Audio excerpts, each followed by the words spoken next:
Bienvenidos al comentario del simulacro MIR número 1. En primer lugar voy a presentarme, yo me llamo Jorge Macarrón y a partir de ahora, siempre que hagáis un simulacro, os voy a acompañar en un vídeo para analizar un poquito el mismo. Vamos a ver de cada simulacro qué enseñanzas se pueden sacar, qué enseñanzas podemos obtener de él y para qué pueden servirnos de cara al examen MIR. Hay veces que una pregunta puede parecer muy complicada y a lo mejor existe una forma muy sencilla de solucionarla. Esto vamos a analizarlo en estos simulacros. Hay veces que a lo mejor cuando estamos particularmente en las últimas fases del curso se pone un tema de moda y por eso lo metemos en el simulacro y después lo comentamos aquí en estos vídeos porque pensamos que a lo mejor en esa convocatoria pues podría caer. Eso también lo veremos en estos simulacros. Y también, como no, pues consejos prácticos sobre cómo se comporta el MIR y cómo tenemos que hacer las cosas. El MIR no es un examen normal, ni mucho menos, no es un examen normal, es un examen muy peculiar, un examen que no tiene un temario definido, pueden preguntarte cualquier cosa, pero se comporta dentro de unos límites con cierta predictibilidad. También tienes que tener en cuenta que en el MIR es un examen tipo test, y eso pues implica ciertos recursos que a lo mejor puedo utilizar y que si los conozco, eso optimiza mi puntuación. Pues todas esas cosas es lo que vamos a ver en este espacio, en estos vídeos post simulacro. Una cuestión con la que quería comenzar el primer vídeo. No os preocupéis por la nota que hayáis sacado en el primer simulacro. Quien lo haya hecho muy bien, pues mi enhorabuena. Lo más probable es que si alguien pues hace un primer simulacro con un resultado excelente, en el MIR también tendrá un resultado excelente. Pero lo más normal, lo más frecuente, es que el resultado del primer simulacro sea nefasto. Nefasto, con todas las letras. No pasa absolutamente nada, que nadie se preocupe. Hay gente que el primer simulacro saca una puntuación por debajo de la media y muy por debajo de la media y sin embargo llega el examen MIR y está entre los 500 primeros o entre los 1000 primeros. Eso lo vemos todos los años, no son circunstancias excepcionales. No pasa nada. La nota del primer simulacro es muy poco predictiva de lo que va a pasar el día del MIR. Así que nadie se agobie por eso y seguid haciéndolos. Hay personas que con el tiempo pues los dejan de hacer porque dicen, joder, es que estoy muy lejos del MIR todavía, estoy en la primera fase del curso, aún no he estudiado, ¿esto para qué me sirve? Sí que te sirve, y os voy a decir por qué. ¿Qué pensáis que influye en vuestra nota en el MIR? Vuestro puesto final va a depender de dos factores, según dice el Ministerio en la convocatoria. Te dice que cuenta el expediente, un pequeño porcentaje, y la mayor parte de todo pues es el examen, la nota del examen. Bien, eso es lo que dice el Ministerio. Tiene razón. El expediente, no os compliquéis la vida porque ya lo podéis cambiar muy poquito estando en la última parte de la carrera, en el último año. Lo que sí puedes cambiar es el resultado en el examen. Pero a esto me refiero.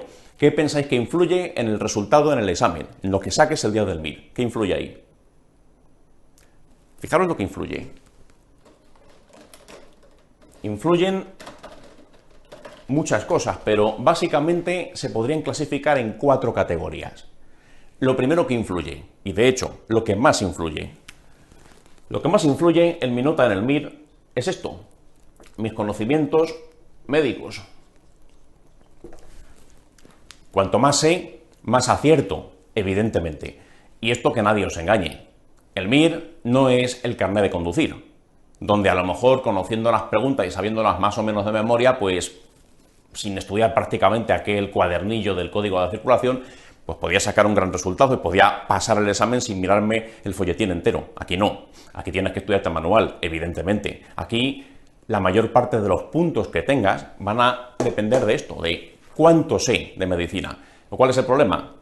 Esto ya os lo contamos incluso cuando estáis en quinto y os presentamos la academia y os damos la charla para explicaros lo que es el CTO. El MIR se comporta de una forma peculiar. Hay temas que pesan más que otros. Hay temas que se preguntan de una manera y otros de otra. Hay asignaturas que se ponen de moda y otras que pasan de moda. Por ese motivo, dentro de lo que es estudiar, hay que saber qué estudiarte y de qué manera. Y por eso los profesores os dicen, este tema es importante, este lo es menos, etc. Y hay que hacerles caso.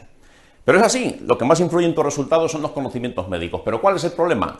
Los conocimientos médicos no es lo único que influye. Hay otra cosa que también influye y esto, si no lo tienes en cuenta, es que lo estás haciendo mal en tu preparación. El segundo elemento que influye, esto es muy importante y por eso ponemos simulacros para entrenar, es la técnica de examen. O en otras palabras, ¿qué tal se te da el examen tipo test? Hay personas que el examen tipo test, de forma natural, se les da muy bien. Hay gente que a lo mejor pues, no sabe mucho sobre un tema, no se lo ha estudiado muy bien, pero cuando se lo preguntas en forma de pregunta tipo test, son capaces de reconocer la respuesta correcta. Y si no lo saben seguro, por lo menos descartan un par de ellas con facilidad. Y si tienen un poco de suerte, hasta aciertan, sin sabérselo del todo. Bueno, pues eso es una habilidad que, aunque algunos la tienen de forma innata, se puede adquirir. Se puede adquirir. ¿Cómo se adquiere esa habilidad? Es muy sencillo. Se adquiere haciendo simulacros como el que acabáis de hacer, y ya sé que cuesta estar 5 horas concentrado, tan lejos del examen MIR, y hay veces que el resultado desmotiva. Hay que seguir haciéndolos porque cuanto más me ejercito y sobre todo cuanto más analizo mis fallos, más fortalezco mi técnica de examen. Y para eso están estos vídeos. Ya os lo digo, después de cada simulacro vamos a analizar ciertas preguntas que a lo mejor hay pequeños detalles que puedo aplicar para otras y van a mejorar mi puntuación. Y a lo mejor la técnica de examen no penséis que va a influir en un número enorme de puntos en el MIR. Puede hacer que a lo mejor pues difiera tu puntuación entre 15 y 20 puntos. Una gran técnica de examen, más 20 puntos. Una técnica de examen desastrosa, no haber hecho un simulacro en tu vida y tu MIR es tu primer simulacro, menos 20 puntos o menos 30 puntos. Bueno, pues puede parecer poco porque el MIR tiene más de 200 preguntas, pero claro, ¿qué es lo que pasa?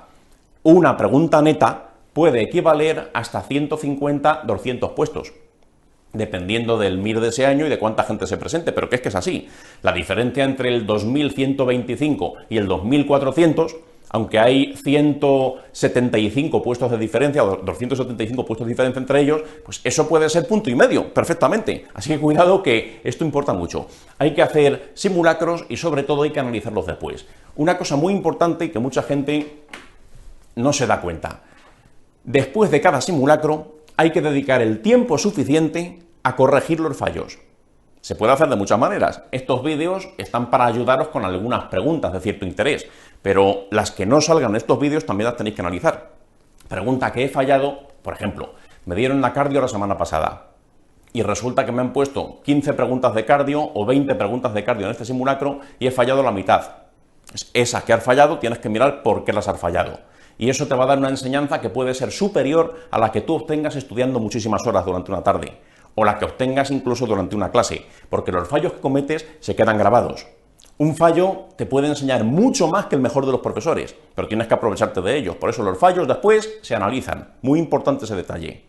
Dos personas que saben lo mismo, uno tiene buena técnica de examen y otro tiene mala técnica de examen, el resultado puede ser absolutamente diferente. Aunque a lo mejor haya 15 puntos de diferencia, pero son miles de puestos en el MIR.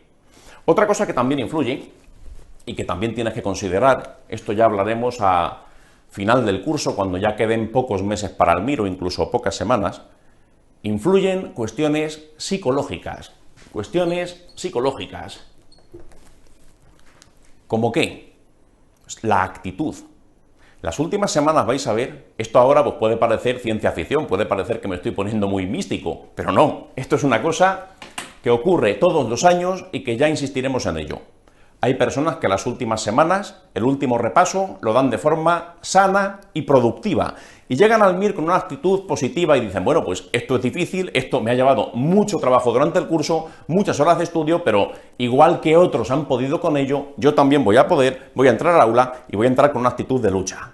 Y voy a hacer con el examen lo mejor que pueda, porque sé que lo puedo hacer porque ya lo he demostrado durante muchos meses de preparación haciendo simulacros. Y otros, las últimas semanas, están pues, durante un mes entero torturándose a sí mismos, qué mal me lo sé, se me va a olvidar, ay qué desastre, no me da tiempo, y así un mes entero. Llegan a la puerta del examen, tienen que llevar pañales o estar sondados para no orinarse encima y no es broma, y cuando entran por la puerta del aula, ¿qué es lo que pasa? Sensación de derrota, antes incluso de abrir el examen. Pues lógicamente, aunque esas dos personas sepan lo mismo y se les dé igual de bien la técnica de examen, la habilidad frente al test, el resultado va a ser muy diferente. Esos factores psicológicos van a cambiar mucho las cosas. ¿No os ha pasado alguna vez cuando tenéis un examen muy complicado, una pregunta, pues prácticamente no sabes ni lo que te están preguntando? Tiende a deprimirte, tiende a darte pues una especie de bajón mental y la siguiente pregunta, aunque sea normal, te parece más difícil porque la anterior te ha superado. Ese tipo de cosas hay que saber luchar contra ellas. ¿Y qué es lo que se puede hacer? muchos simulacros para que mantengas la mente fría y te acostumbres a estar las 5 horas igual de centrado, igual de motivado, y las últimas semanas ya hablaremos para intentar mantener esa moral lo más alta posible. Y por desgracia, o por suerte, depende de la fortuna que tengas, hay un cuarto elemento que también influye. Y sería un hipócrita si no lo dijese. Pero es que esto es así y hay que reconocerlo. Hay un cuarto elemento o grupo de elementos que también va a condicionar tu nota y se llama azar. O fortuna, si lo quieres más poético. Vamos a ver, esto puede influir mucho. Depende, ahora explicaré cuánto. Pero nadie negará que cuando te enfrentas a un examen tipo test, a veces te la tienes que jugar entre dos opciones, y otras veces entre 3 y otras veces entre 4. Y hay veces que cuando me la juego entre 2 tengo mejor suerte, que cuando me la juego otro día en un examen distinto resulta que he bajado, sabiendo más o menos lo mismo, pero he tenido pues peor suerte ese día, y cuando me la he jugado entre dos opciones pues he fallado la mayoría de ellas, y otras veces he acertado la mayor parte de ellas. Bueno, pues eso cambia lógicamente mi resultado, eso va a influir. Actitud frente al tema del azar. Me tengo que preocupar mucho por si ese día los astros se alinean contra mí o a mi favor. No tengo ningún control sobre ello. Sobre el azar nadie tiene ningún control. Estas tres cosas sí que las puedes controlar. Tienes mucho tiempo todavía para trabajarlas, pero el tema del azar es algo que se escapa de tu control. ¿Tiene por tanto que preocuparte? No. Tendrás que trabajar sobre aquellas cosas que sí puedes cambiar, que sí puedes hacer algo por ellas. Pero por tener más suerte o menos suerte el día del examen, salvo que me lleve un amuleto y sea supersticioso y encima funcione, pues es muy complicado que puedas cambiar esto. No os preocupéis demasiado por el tema del azar. Llevamos 30 y tantos años preparando gente para el MIR, han pasado por aquí cientos de miles de médicos ya. Atención, más de 100.000 médicos. Hemos analizado resultados en el MIR, resultados en los simulacros, y hemos visto cuánto influye el azar. De promedio, el azar puede justificar que subas o bajes entre 4 y 5 puntos en el MIR. ¿Eso es mucho? Hombre, es considerable, es considerable. Un punto, ya hemos dicho que puede justificar entre 150 y 200 puestos, según lo difícil que sea el examen, según cuánta gente se presente y otros parámetros. Pero la cuestión es que sobre esos 4 o 5 puntos no puedo hacer nada. ¿Qué hay que hacer entonces? Trabajar lo que sí depende de ti. Esto de aquí, mala suerte, o sea, ese es el defecto formal que tiene un examen tipo test. Un examen tipo test pues está sujeto hasta cierto punto a la fortuna que yo tenga cuando me la juego entre varias opciones. El azar puede estar a mi contra o puede estar a mi favor, y eso no hay control posible. Así que por eso, esto nos olvidamos, esto como si no existiese, porque no hay control sobre ello, y estas tres cosas, estos tres elementos, sí que tenemos que ser capaces de fortalecerlos. Y en particular, en estos vídeos, sobre todo los primeros, veremos aspectos de técnica de examen, cómo hacer el examen MIR lo mejor posible desde el punto de vista táctico, para ganar más puntos de los que a lo mejor merezco por mis conocimientos, y también en estos vídeos reforzaremos determinados temas que a lo mejor pues parecen muy difíciles, pero se pueden simplificar, o os daremos alguna regla mnemotécnica, o intentaremos en cierto modo pues hacer las cosas más fáciles. Es esto y esto. Tema psicológico para las últimas fases del curso. Vamos a ver. Cuestiones interesantes sobre este simulacro en particular. A veces, en el MIR, por mucho que hayas estudiado, aunque hayas estado 12 años estudiando todo el MIR y hayas hecho la carrera otras 2 veces de cara a sacar el mejor resultado del MIR posible, has dedicado toda tu vida a preparar el MIR, muy exagerado todo, llega el examen y hay preguntas que te superan. Y esto pasa todos los años. ¿Por qué? Porque el temario del MIR se comporta de forma errática. Hay un componente de predictibilidad. Yo sé que la asignatura que más preguntan es digestivo. Otras veces puede ser cardio, otras veces puede ser infecciosas, pero más o menos se comportan de forma similar. Hay un pequeño porcentaje de preguntas que, chicos, no puedo controlar. Hay sorpresas en el MIR también. ¿Qué hay que hacer cuando una pregunta me supera? Porque es un tema nuevo que nunca ha caído, o porque es un tema que llevo mal y la pregunta es demasiado difícil. Verla con otros ojos. Una pregunta cuyos conocimientos no los tienes, tienes que intentar aceptarla igual. No importa que la sepas o no. La cuestión es que el ministerio, piénsalo, el ministerio, ¿qué es lo que le interesa de ti? El día que haces el MIR no eres más que un número. Eres uno más dentro de los muchos miles que se presentan y el Ministerio solamente va a valorar cuántas tienes bien, cuántas tienes mal y cuántas has dejado en blanco. Y os recomiendo que en blanco dejéis las menos posibles, ahora que el MIR tiene 4 opciones. Vamos a ver, ¿qué hay que hacer cuando una pregunta te supera? Te la vuelves a leer y piensa de otra forma. Olvídate de esos conocimientos que deberías tener y que no tienes. Intenta sacarla por la estructura de la pregunta. Muchas veces el autor de las preguntas en el MIR deja pistas inconscientes en los enunciados o en la estructura. Fijaros, por ejemplo, aquí. Un buen ejemplo es la pregunta 149. En este simulacro, la pregunta 149 está clasificada como una dificultad enorme. ¿Por qué? Porque es un tema que en el MIR prácticamente no ha caído nunca. Es una policondritis recidivante lo que tiene el sujeto. Esto es una cosa que en los más de 40 años que tiene el MIR se debutó en 1976, esa fue la primera convocatoria MIR. Bueno, pues en esos más de 40 años que tiene el MIR, ¿cuántas veces ha preguntado la policondritis recidivante? En dos ocasiones. ¿O es un tema rentable? ¿Es un tema que merezca la pena dominar? No. Pero aún así, mira, aquí, 149. Primera observación que tienes que tener en cuenta. Caso clínico largo. Caso clínico largo. Primera recomendación del curso. Los casos clínicos largos, ¿qué hay que hacer con ellos? No leerlos en primer lugar. Repito, no leerlos en primer lugar. ¿Qué pasa si lo leo desde el principio? Me lo leo, termino, tal, y me dicen, ¿y cuál es la correcta o cuál es la incorrecta? Leo las opciones y muy probablemente tenga que volver a leer el enunciado. ¿Por qué? Porque un caso clínico largo tiendo a olvidar lo que he leído. Porque es largo, lógicamente. ¿Qué es mejor hacer? Cuando un caso clínico sea muy largo, y en este caso la 149 tiene un enunciado medio tirando a largo, lo mejor que puedes hacer es leer primero las opciones. Siempre, primero las opciones y después te lees el enunciado. Si primero leo las opciones, ya tengo en la cabeza lo que me están pidiendo y va a ser mucho más fácil que lo reconozca en el enunciado o que sea capaz de buscar los elementos claves, si ya sé lo que me están pidiendo. Es por eso, fijaros, pregunta 149, dime la incorrecta. Dice la 1, lo más probable es que tras pocas semanas se instaure un periodo de diuresis y el filtrado glomerular vuelva a la normalidad. No sé si eso es correcto o es incorrecto, porque ni siquiera he leído el enunciado. No sé ni lo que tiene el paciente. 2.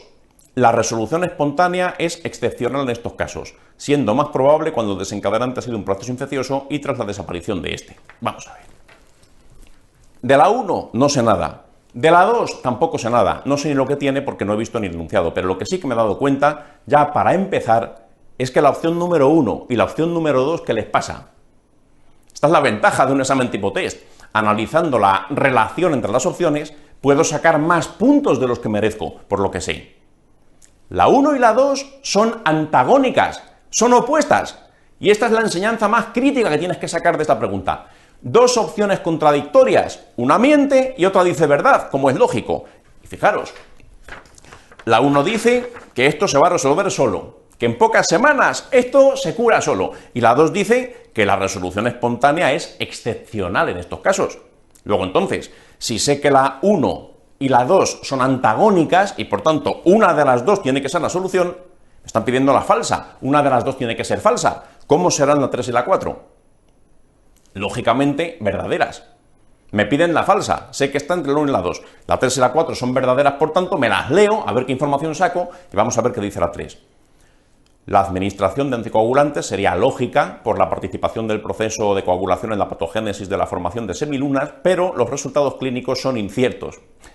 Pues no sé muy bien de qué está hablando, no domino esa enfermedad, no sé si se dan o no anticoagulantes, pero eso no es lo importante. Lo importante es que sé que la 3 es verdad. Luego entonces, la 3 dice que dar anticoagulante, pues no sé qué, tal, los resultados clínicos son inciertos. Resultados clínicos inciertos. ¿Qué significa eso? Significa que el pronóstico tan bueno no es. Significa que el tratamiento no siempre funciona. Significa que no está muy claro si ese paciente le voy a beneficiar al ponerle ese tratamiento o no.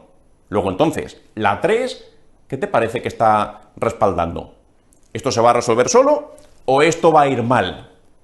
La 3 te está diciendo, ojo, que esto puede ir mal, aunque le pongas el tratamiento adecuado. Y fíjate la 4. La 4, aunque no sepas mucho de nefrología, te dice, al microscopio óptico, la alteración característica es la proliferación extracapilar extensa. Vamos a ver. Proliferación extracapilar extensa. Aunque no sepas muy bien el significado de lo que es eso es una semiluna, eso es una glomerulonefritis rápidamente progresiva, es una de las más graves que existen, pero no tienes por qué saberlo todavía, se te ha olvidado la nefro, da igual, no importa. Eso de proliferación extensa, evidentemente están haciendo referencia a un daño histológico severo, extenso que sugiere. Luego entonces, la 3, ¿en qué dirección va? Esto puede que vaya mal. La 4, ¿en qué dirección va? Histológicamente va a haber un daño extenso. Luego entonces, ¿quién tiene razón? La 1 y la 2. ¿Cuál elegirías aquí? ¿La 1 o la 2? Sabes que la falsa es o la 1 o la 2. La 2 dice, esto va a ir mal. La 3 dice, esto puede ir mal. La 4 ha dicho, esto histológicamente es grave. Probablemente la que me queda suelta es la 1 y esa es la que voy a marcar. Porque la 1 dice todo lo contrario. La 1 dice, esto va a ir bien. Esto se resuelve solo, no te preocupes. Esa es la que habría que marcar. Y al final, pues, era la solución de la pregunta. Puede ser que haciendo uso de estas cosas alguna vez te equivoques. Pero en este caso era muy claro. 2 opciones contrarias, una es correcta y otra es incorrecta. ¿Cuál tienes que elegir en este caso? Pues depende de lo que digan las otras dos. 3 y 4 reforzaban la 2 y dejaban la 1 marginada y esa es la que había que marcar. Y ahora si quieres, ahora ya sí, me leo el enunciado. Ya que lo han escrito, pues hombre, vamos a hacerles honor por haberse molestado en hacerlo. 57 años, que ingresa hace 20 días porque tiene debilidad, náuseas, vómitos, oliguria, proteinuria masiva, cilindros hemáticos. Él no ha mejorado la función renal desde entonces. Te están contando un cuadro grave. Fijaros que la descripción tiene un matiz pesimista. Te están contando que no ha mejorado, tal. Después te dicen que en la historia clínica hay brotes repetidos de condritis auricular durante los últimos años y conjuntivitis, y además está en cardio por insuficiencia aórtica. Esa última parte, lo de la conjuntivitis, lo de la condritis auricular, es lo que te lleva al diagnóstico, policondritis recidivante. Pero es que esta pregunta es tan exigente desde el punto de vista teórico que lo normal es no saberla. La policondritis recidivante en el MIR no cae nunca o casi nunca. Pero es que además aquí te están preguntando una complicación renal infrecuente de la policondritis recidivante. Entonces, lo importante es saberte ese tema. ¿Tú crees que el autor de la pregunta te pone esto en este simulacro para que te estudies la policondritis? No. Te estamos poniendo esta pregunta para que sepas defenderte cuando una pregunta te supera. Lo normal es que esto no lo supieses. Mi más sincera enhorabuena a quien haya marcado la 1 dándose cuenta del recurso que he dicho. El que lo supiese por teoría, pues bienvenido sea, pero aquí lo importante que era darte cuenta de que tenías defensa posible. Siempre que una pregunta no la sepas, tienes que volver a verla con otros ojos. Mira si 2 opciones se contradicen, mira si 2 opciones dicen lo mismo, mira si hay 3 opciones con una característica común y dejan una cuarta aislada. Siempre puedes hacer algo, aunque a lo mejor no aciertes la pregunta, por lo menos descartar 1 o 2 opciones vas a poder. Y a medida que hagas más simulacros y analices más y ganes más recursos, con el paso del tiempo verás que tu puntuación sube, aunque a lo mejor necesariamente no sepas más. Es una cuestión adquirida, es una habilidad que al final es de repetición. Fijaros otro ejemplo en este mismo simulacro. Pregunta número 43. A ver, pregunta 43, ¿qué os parece? El caso clínico. ¿Largo o no? ¿Qué hay que hacer? Empezar por el final. ¿Qué afirmación de las siguientes es más correcta? ¿O es correcta? Te dicen, debes tener en cuenta la posibilidad de una hepatitis E. 2. La paciente tiene un virus B. 3. Nos encontramos ante una hepatitis alcohólica. 4. No se ha descartado la infección por virus C. Bien, pues parece que nos van a presentar un caso de hepatitis y tenemos que elegir qué tipo de hepatitis tiene o puede tener. Vamos a leer ahora el caso clínico, pero ya teniendo en la cabeza esos diagnósticos ya sé en qué fijarme y en qué no fijarme. Y me lo leo. A ver qué me dice en la 43. Voy a asumir que sé poco de hepatitis. Dice, una mujer de 32 años acude a la consulta porque tiene ictericia, cutáneo mucosa, astenia, anorexia las últimas 2 semanas y elevación importante de las transaminasas, GOT 2300 y GPT 2500. Pues sí, te están contando una hepatitis. De momento, ¿puedo hacer algo hasta aquí? ¿Puedo hacer algo? ¿Puedo descartar alguna opción?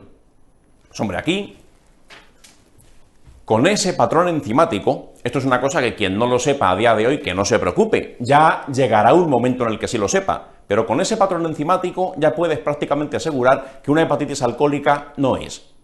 Esto lo cuento, aunque es una cosa más bien teórica, y hoy vamos a hablar sobre todo de técnicas de examen, pero como es un conocimiento relevante para el MIR, pues lo insisto un poquito. Vamos a ver. Si esto fuese una hepatitis alcohólica, te hubiesen dicho esto.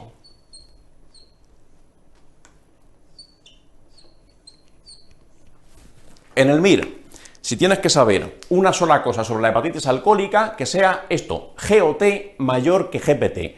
Siempre han dado ese dato cuando quieren que sea una hepatitis alcohólica, porque es muy característico.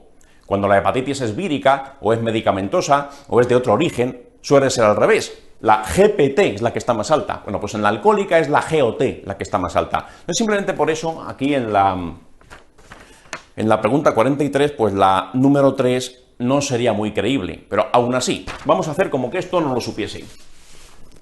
Eso no lo sé. Dicen, hace 6 meses realizó un viaje a la India en primavera. ¿Por qué pensáis que me hablan de ese viaje a la India?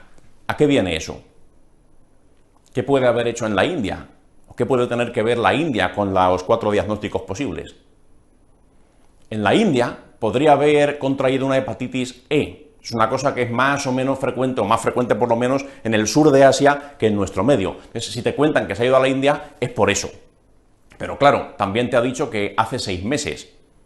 ¿Qué están haciendo aquí?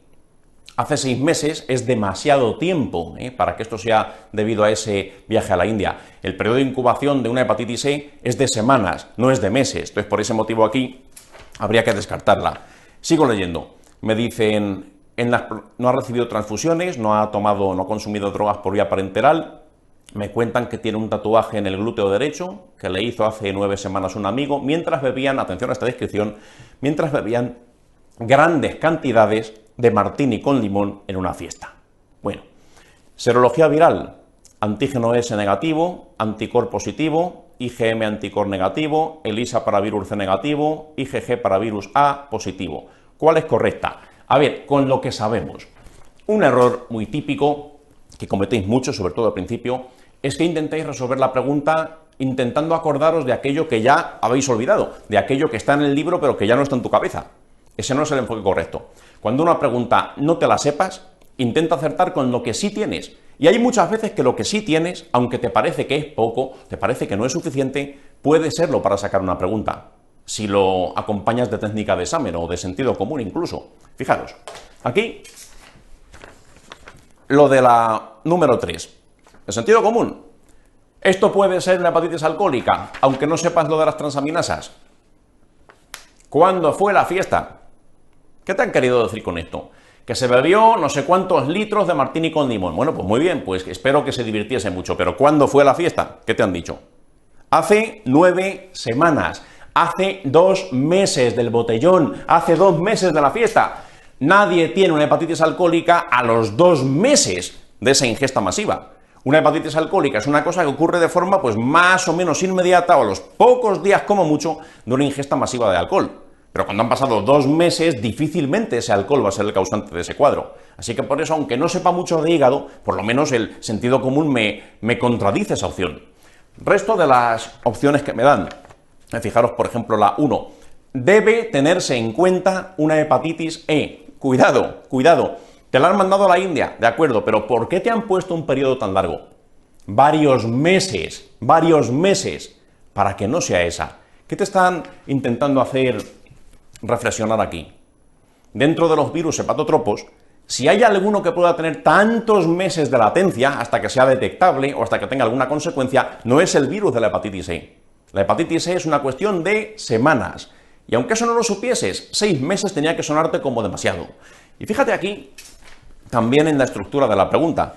La 1 es un debe. La 1 es más categórica, y lo mismo pasa con la 2. La paciente presenta una infección por virus B. La 2 te da un diagnóstico claro, un diagnóstico seguro. La paciente tiene esto.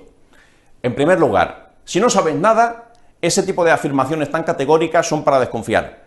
Y en segundo lugar, aquí, ¿qué te han dicho? Y esto sí que tienes que saberlo el día del MIT, es una cuestión que es básica. Te han dicho esto, te han dicho antígeno S negativo.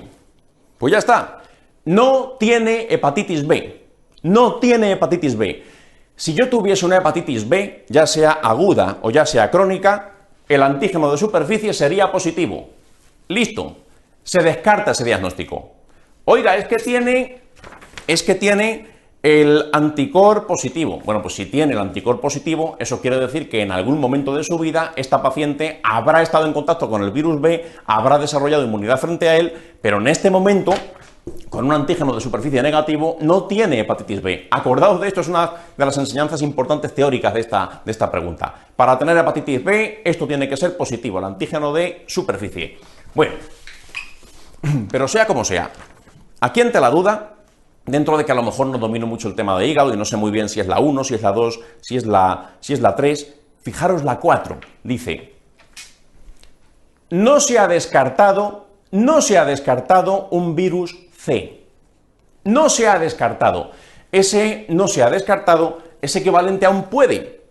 Puede tener o podría tener una hepatitis C. No te han dicho que la tenga, ni mucho menos. No te lo han dicho. Si aquí me dijesen, tiene seguro una hepatitis C, pues esa opción sería más falsa que Judas, porque no es así, no lo parece. Ni clínicamente, porque el virus C no suele manifestarse en forma de hepatitis aguda, ni tampoco por la historia que nos han contado. Pero, ¿se ha descartado? ¿Se ha descartado? Esa es la cuestión.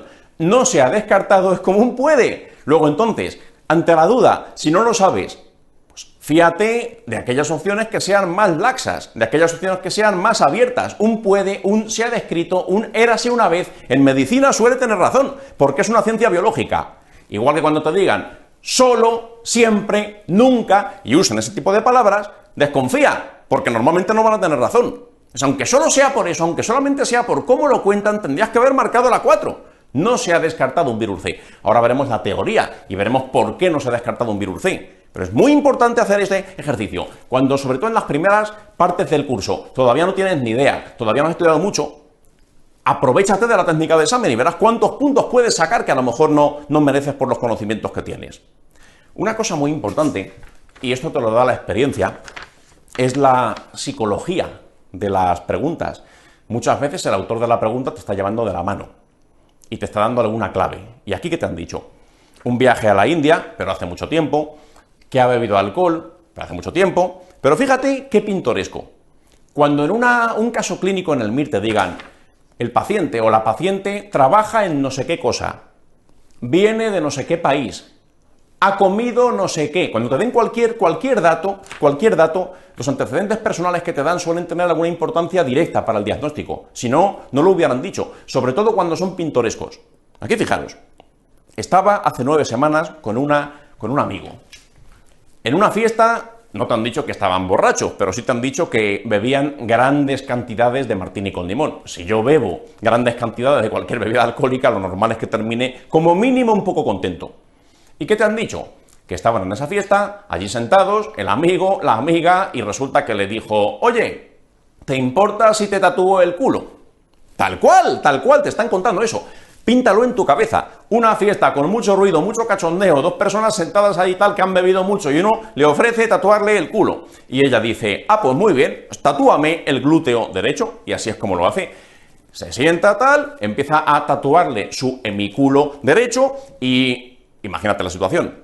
Tú piensas que ese tatuaje, el amigo tatuador de culos, se puso unos guantes estériles, sacó un campo estéril, clorhexidina, un equipo profesional y puso cara de póker, de gran profesional, y empezó a tatuar allí de una manera muy limpia y muy aséptica? Seguramente no. Esa es la idea del autor de la pregunta. ¿Por qué te están contando esto? Que es una cosa que suena incluso a chiste. Te lo están contando de tal manera que te dicen, ojo, no ha tomado nada por vía parenteral, no es ADVP ni esas cosas, pero sí que ha habido una perforación de la barrera cutáneo-mucosa en condiciones probablemente poco asépticas. Eso es lo que te están queriendo decir. Entonces, solamente con eso, solo entendiendo lo que el autor de la pregunta te sugiere con esa idea, con ese relato, tendrías que pensar o que es la 2, hepatitis B, o que es la 4, hepatitis C, porque son los virus que se podrían transmitir de esa manera. Tan sencillo como eso. Ya no solo por la estructura de la pregunta, sino por cómo ha pensado el tío que la ha escrito. Tienes que meterte en su cabeza. Tienes que analizar por qué lo cuenta de esa manera. Y claro, ya una vez que la duda está entre la 2 y la 4, porque el factor de riesgo que te cuentan es ese, ¿qué tienes que hacer? Es lo que hemos dicho aquí. Como no hay antígeno de superficie, no es B, luego es C. O si no tenías criterio para saber eso, la 4 es más abierta que la 2. Marco la 4.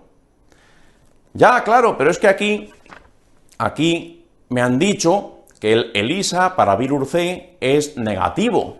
Bien, ya sé que te lo han dicho, pero a lo mejor tendrías que haberte planteado por qué te lo han dicho. Porque a lo mejor están poniéndote a prueba a ver si te sabes los periodos de incubación de los diferentes virus. Y resulta que en el caso concreto del virus C, hasta que el organismo hace anticuerpos y son detectables en sangre con el método ELISA, pues pueden pasar muchas semanas e incluso unos cuantos meses. Y la fiesta fue hace 9 semanas.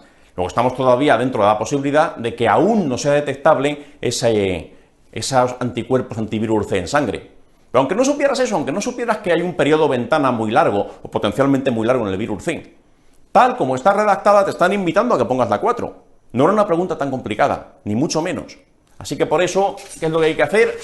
Cuando se agotan los recursos de lo que sé, hay que pasar al siguiente escalón, técnica de examen, y esta pregunta se podría haber sacado. Por cierto, una cosa, pregunta 95. Si la tenéis mal, intentad acertarla ahora. La 95, cuando que hemos explicado de esta pregunta.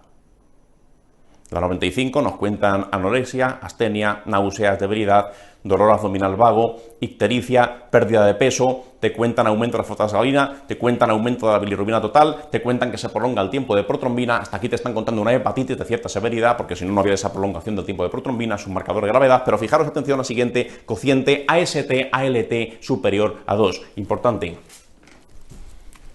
Se saca con lo mismo que hemos visto antes. Hay conceptos que son muy repetidos en el MIR. Incluso dentro del mismo simulacro se pueden llegar a utilizar hasta 2 veces y 3 veces. Y en un MIR igual, exactamente igual. Acordaos que la AST, esto es la GOT, lo mismo. Y la ALT es la GPT. Son diferentes nomenclaturas, pero son la misma enzima. ¿Qué te están contando aquí? GOT mayor que GPT. Te están diciendo que es el doble o más del doble. ¿Qué hepatitis característicamente tiene GOT mayor que GPT? Otro concepto que resuelve la misma pregunta.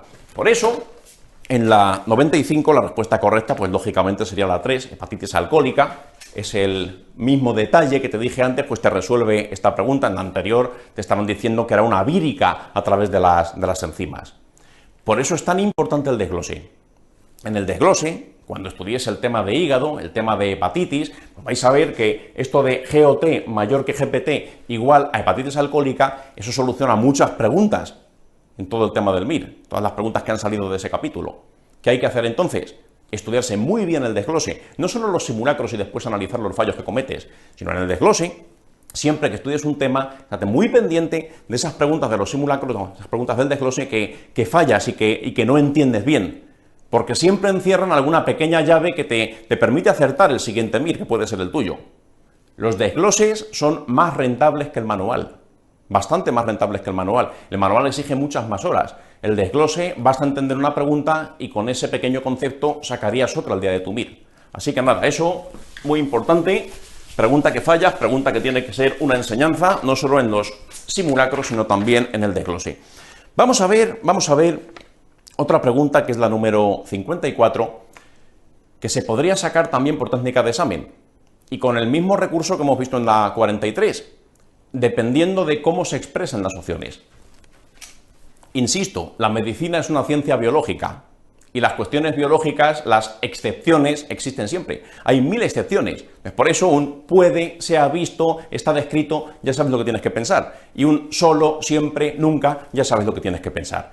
Y aquí, en la pregunta 54, es una pregunta que es exigente desde el punto de vista teórico. Tienes que saber unas cuantas cosas para poder sacarla por los conocimientos que tengas. Pero sin esos conocimientos también se podría sacar, o por lo menos tendrías que haber intuido cuál es, o haber sospechado de una de las 4 opciones. Fíjate lo que te dicen. Respecto a la diarrea asociada a la infección por Clostridium difficile, dime la incorrecta. Vamos a contar un poquito la teoría necesaria, las 4 cosas que son relevantes sobre esta entidad. ¿Cómo se llama? Por cierto, cuando tengo una diarrea asociada a Clostridium difficile, ya en su forma más seria, ¿qué nombre recibe eso?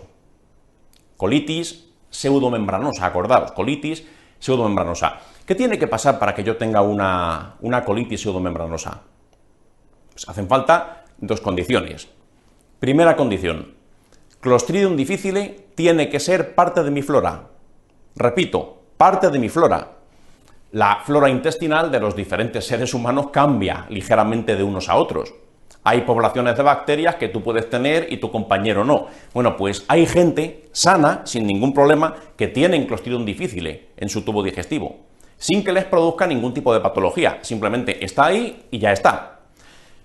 Segunda condición, aparte de tener Clostridium difficile formando parte de tu flora, tienes que consumir, por la vía que sea, un antibiótico que seleccione Clostridium difficile, es decir, un antibiótico que mata otras muchas bacterias, elimina otras cepas bacterianas, se queda solo, Clostridium difficile empieza a proliferar, hace una gran cantidad de colonias, hace una gran cantidad de toxina y como consecuencia de ello pues te da una colitis pseudomembranosa. Tener la bacteria y después seleccionarla con antibióticos, eso es lo que tiene que suceder. Y acordaos que no es la propia bacteria la que crea el problema, sino una toxina que libera la bacteria. Bien, pues vamos a ver aquí cuál es la incorrecta.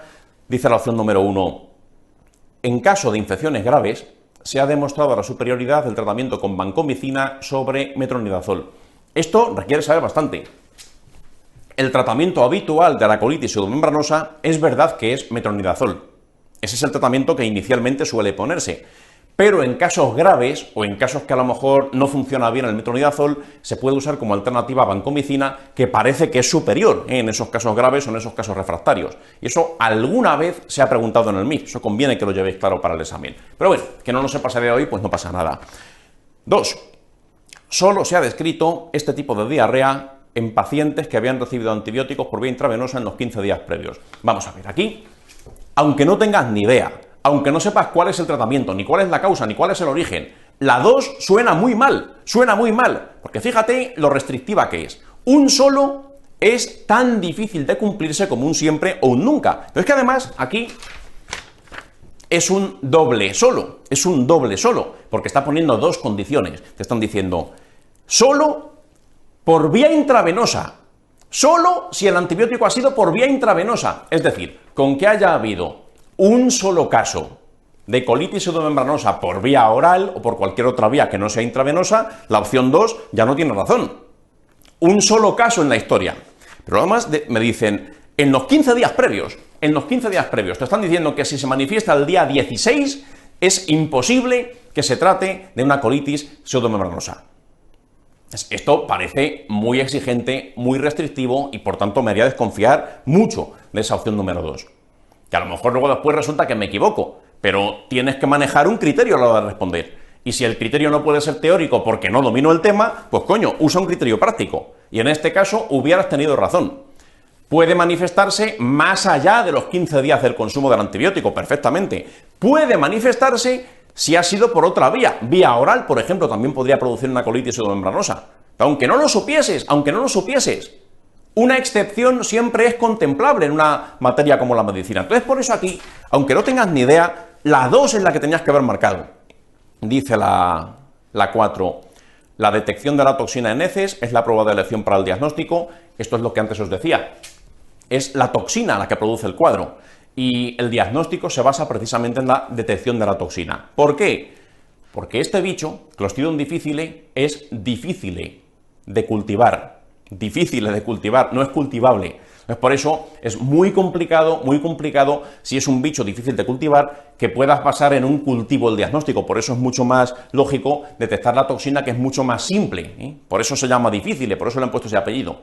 Hay que establecer vínculos, nexos conceptuales a la hora de estudiar. Si sé por qué se llama difícil, recordaría que es difícil de cultivar y por tanto la opción número 4 es muy probablemente correcta. Y la 3, fijaros, la 3 cuenta una cosa que a lo mejor no sabes nada de ella, cuenta una cosa que suena muy extraña, dice, el trasplante de heces de donante sano, entre comillas, es una alternativa eficaz para el tratamiento de pacientes con múltiples episodios repetidos de diarrea por Clostridium difficile. Vamos a ver. La 3. Analízala. La 3 es un puede.